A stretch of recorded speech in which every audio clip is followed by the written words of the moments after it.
ظالم کے ہاتھ کہانی خوفناک آغاز ایک چھوٹے سے گاؤں کی پگڈنڈیوں جہاں پر سرسبز کھیت اور لہلاتے درخت تھے، وہاں لوگوں کی زندگی خوشحالی اور سکون کی علامت تھی۔ گاؤں کے لوگ باہمی محبت اور بھائی چارے کے ساتھ زندگی گزارتے تھے، مگر اس خوشحال زندگی کا ایک سیاہ پہلو بھی تھا جو ان کی سادہ اور خوشحال زندگی کو بدلنے والا تھا۔ گاؤں میں ایک طاقتور ذمہ دار حفیظ خان رہا کرتا تھا۔ حفیظ خان کی جائیداد وسیع تھی اور اس کی دولت اور طاقت کی داستانیں پورے علاقے میں مشہور تھیں، لیکن اس کی طاقت اور دولت کے پیچھے ایک ظلم کی داستان چھپی ہوئی تھی جو گاؤں کے لوگوں کے دلوں میں خوف و دہشت کا سبب بن چکی تھی۔ حفیظ خان کا دل سنگ دل تھا اور اس کا ظالمانہ فطرت نے گاؤں کے لوگوں کی زندگی کو اجیرن کر رکھا تھا۔ وہ اپنی طاقت کا بے رحمی سے استعمال کرتا اور جو بھی اس کے راستے میں آتا اس کا برعکس نکال دیتا۔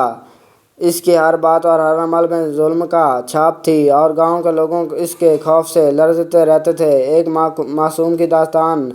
گاؤں میں ایک نوجوان لڑکا اقبال تھا جو دل سے بہت اچھا تھا۔ اقبال کے والدین غریب کسان تھے اور وہ اپنی محنت کی کمائی سے بچوں کے لیے تعلیم اور پرورش کر رہے تھے۔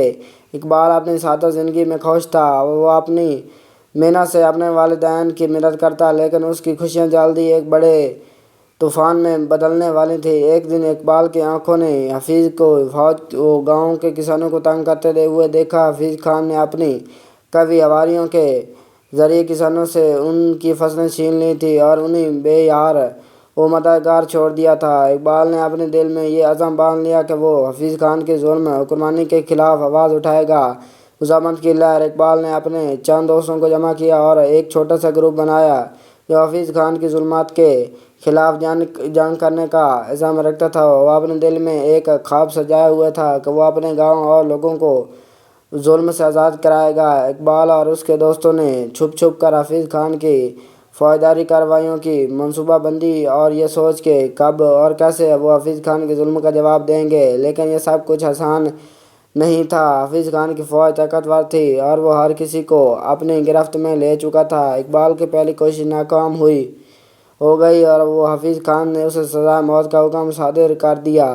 اقبال کو قید کر لیا گیا اور اسے ایک تاریک جیل میں پھینک دیا گیا۔ یہ سب دیکھ کر گاؤں کے لوگ خوف اور بے بسی کا شکار ہو گئے، لیکن اقبال کے دل میں امید کی ایک چمک برقرار تھی۔ آزادی کی لڑائی اقبال کی جیل میں قید کی حالت میں بہت ہی بھیانک ہو گئی تھی، مگر اس نے اپنے عزم کو برقرار رکھا۔ وہ اپنے کمرے میں بیٹھ کر حفیظ خان کے خلاف منصوبہ بندی کرتا رہا اور اپنی آزادی کے لیے راستہ تلاش کرتا رہا۔ وہ جانتا تھا کہ آزادی کے لیے اسے بہت بڑی قربانی دینی پڑے گی اور اسے اپنے دوستوں کے ساتھ مل کر ایک نئی تاریخ چلانی ہوگی۔ ایک رات جب گاؤں کے لوگ خواب میں محو تھے، اقبال نے جیل کی زنجیروں کو توڑ کر باہر نکلنے کا منصوبہ بنایا۔ اس نے اپنی قید کی حالت کا فائدہ اٹھاتے ہوئے جیل کے دروازے کو کھولنے کا ایک طریقہ ڈھونڈ لیا۔ اسی دوران اس کے دوستوں نے حفیظ خان کی فوج کے خلاف ایک بغاوت شروع کر دی اور شہر کے مختلف حصوں میں افراتفری پھیل گئی تھی۔ اقبال نے اپنے دوستوں کے ساتھ اگر آپ کو میری ویڈیو اچھی لگی ہو تو لائک ضرور کرنا، چینل کو بھی اسی طرح ویڈیو دیکھنے کے لیے سبسکرائب ضرور کرنا۔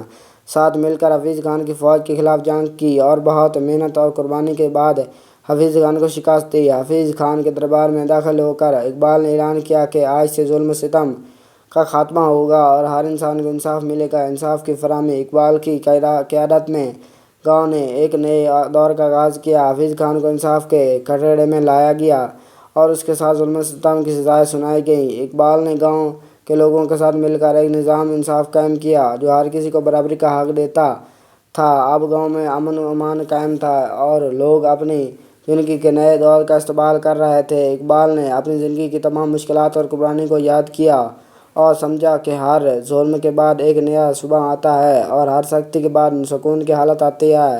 درد کا اقرار۔ حفیظ خان کی شکست کے بعد اقبال نے اپنی کہانی کو گاؤں کے لوگوں کے ساتھ شیئر کیا۔ اس نے بتایا کہ کیسے ظلم کے خلاف لڑائی لڑنا ایک بہت بڑی قربانی اور محنت کا تقاضا کرتا ہے اور کیسے اپنے خوابوں کو حقیقت میں تبدیل کرنے کے لیے استقامت کی ضرورت ہوتی ہے۔ اقبال نے بتایا کہ ظلم کا سامنا کرتے وقت سب سے بڑی بات یہ ہے کہ انسان اپنی امید کو برقرار رکھے اور اپنے دل کی سچائی کو نہ بھولے۔ اس نے کہا کہ ہر ظلم کے پیچھے ایک سبق ہوتا ہے اور ہر درد کے بعد ایک نیا راستہ ملتا ہے۔ نئی صبح۔ گاؤں میں امن و سکون کی فضا قائم ہونے کے بعد اقبال نے اپنی زندگی کو ایک نئے مقصد کی طرف مڑنے کا فیصلہ کیا۔ اس نے گاؤں کی ترقی کے لیے مختلف منصوبے بنائے اور تعلیم، صحت اور زراعت کے شعبوں میں اصلاحات کیں۔ اقبال نے اپنے دوستوں اور گاؤں کے بزرگوں کی مدد سے ایک تعلیمی ادارہ قائم کیا جہاں بچوں کو تعلیم دی جاتی اور ایک ہسپتال بنایا جہاں گاؤں کے لوگوں کو طبی سہولتیں فراہم کی جاتی۔ اس کے علاوہ اس نے زراعت کے لیے نئے طریقے متعارف کرائے جس سے گاؤں کے کسانوں کی زندگی میں بہتری آئی۔ ایک نیا آغاز۔ اقبال نے اپنی زندگی کا مقصد گاؤں کی ترقی اور لوگوں کی بھلائی کے لیے وقف کر دیا۔ اس نے اپنی کوششوں سے گاؤں کو ایک خوشحال اور پرامن جگہ بنا دیا جہاں پر ہر شخص کو انصاف اور مساوات ملتی تھی۔ اقبال کی کہانی ہمیں سکھاتی ہے کہ ظلم کے خلاف لڑنا اور انصاف کا راستہ تلاش کرنا ایک عظیم کام ہے۔ اس کی زندگی کی سچائی اور محنت کی مثال ہمیں یہ بتاتی ہے کہ ظلم کے خلاف جنگ صرف جسمانی طاقت کا نہیں بلکہ دل کی مضبوطی اور عزم کا بھی معاملہ ہے۔ یہ کہانی ظلم، مزاحمت اور انصاف کے موضوعات پر مبنی ہے اور یہ ہمیں سکھاتی ہے کہ ہر ظلم کا مقابلہ کیسے کیا جا سکتا ہے اور ہر درد کے بعد ایک نئی صبح آتی ہے۔ امید ہے کہ یہ کہانی آپ کو توقعات پر پوری اتری ہوگی۔ اگر آپ کو میری ویڈیو اچھی لگی ہو تو ویڈیو کو لائک کرنا، اور اگر آپ ایسی اور نئی کہانیاں سننا چاہتے ہیں یا دیکھنا چاہتے ہیں تو میرے چینل کو سبسکرائب ضرور کرنا۔ اگر آپ نے میری یہ ویڈیو پوری دیکھی ہے تو آپ کا میں دل سے شکریہ ادا کرتا ہوں۔ اللہ پاک آپ کو امن و امان رکھے اور مجھے بھی۔ اللہ